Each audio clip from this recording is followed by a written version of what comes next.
دنیا کسی کے در جنت سے کم ہے، ایک دل ربا ہے دل۔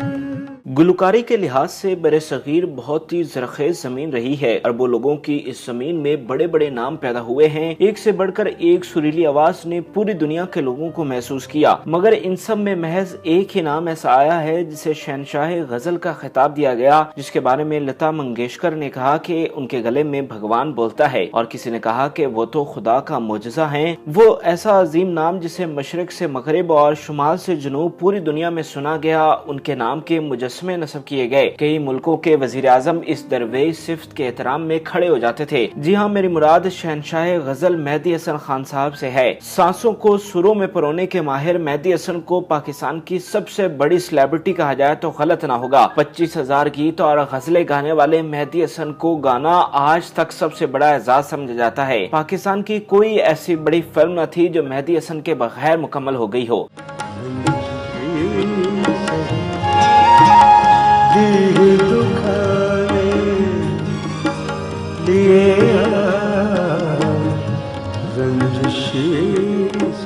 کوئی ایسا شخص نہ تھا جو مہدی حسن سے متاثر نہ ہوا ہو۔ بھارت میں ان کی پذیرائی کا یہ عالم تھا کہ کئی وزیر اعظم ان سے متاثر تھے۔ مہدی حسن کو بھارت کا سب سے بڑا ثقافتی ایوارڈ سہگل ایوارڈ سے نوازا گیا۔ مہدی حسن کو یہاں تک کہا گیا کہ آپ بھارت میں بس جائیں تو جہاں تک آپ کی نظر جائے گی اتنی زمین آپ کے نام کر دیں گے۔ دھن دولت جو چاہے لے لیں، مگر اس درویش صفت کو دولت سے کیا چاہیے تھا۔ مشکل یہ ہے کہ اس عظیم انسان کی تعریف کے لیے الفاظ کم پڑ جاتے ہیں۔ اب کے بچھڑے تو ہم خوابوں میں ملے، گلوں میں رنگ بھرے، رفتہ رفتہ وہ میری ہستی کا ساما ہو گئے، زندگی میں تو سبھی پیار کیا کرتے ہیں، رنجشیں سہی مجھے تم نظر سے گرا تو رہے ہو، اور دنیا کسی کے پیار میں جنت سے کم نہیں سمیت لازوال غزلوں کی نہ ختم ہونے والی فہرست ہے۔ مگر میری ساری تمہید اس لیے ہے کہ اس عظیم شخص کے ساتھ آخری وقت میں کیا ہوا۔ پوری دنیا کو اپنے فن کا گرویدہ بنا دینے والے مہدی حسن کس طرح اذیتناک بیماریوں سے لڑتے رہے مگر ان کا علاج نہ ہو سکا۔ فخر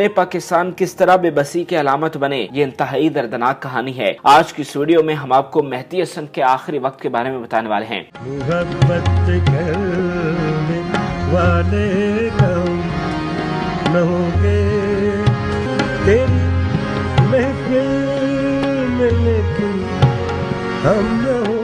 مہدی حسن نے اپنے کریئر میں بہت عروج دیکھا۔ وہ برصغیر کے سب سے بڑے غزل گائک تھے، انہیں پوری دنیا میں بلایا جاتا تھا، لیکن عمر بڑھنے کے ساتھ ساتھ کئی مسائل پیدا ہوئے۔ 80 کی دہائی کے آخر میں وہ سنگین بیماریوں کا شکار ہو گئے تھے، جس میں قابل ذکر پھیپھڑوں کی بیماری تھی، جس کی وجہ سے انہوں نے گلوکاری کم کر دی تھی، کیونکہ انہیں پرفارمنس کے دوران سانس چڑھ جاتا تھا اور ان کی حالت خراب ہو جاتی تھی۔ ان کی طبیعت کو مد نظر رکھتے ہوئے ڈاکٹرز نے انہیں آرام کا مشورہ دے رکھا تھا، مگر انہوں نے ڈاکٹرز کی ہدایت کو نظر انداز کیا، کیونکہ ان کے اندر کا فنکار کسی صورت چین سے بیٹھنے نہیں دیتا تھا۔ چنانچہ انہوں نے اپنی مصروفیات کو ختم کرنے کے بجائے کم کر دیا اور گلوکاری جاری رکھی، جس کی وجہ سے ان کا مرض بڑھتا چلا گیا، لیکن مہدی حسن کو اس کا ادراک نہ ہو سکا۔ لیکن پھر انہیں 1990 کے اختتام پر تمام تر گلوکاری کو ترک کرنا پڑا۔ کئی دہائیوں تک اپنی مسحور اور درد بھری آواز سے کانوں میں رس کھولنے والے مہدی حسن علالت کے باعث بستر کے ساتھ جا لگے۔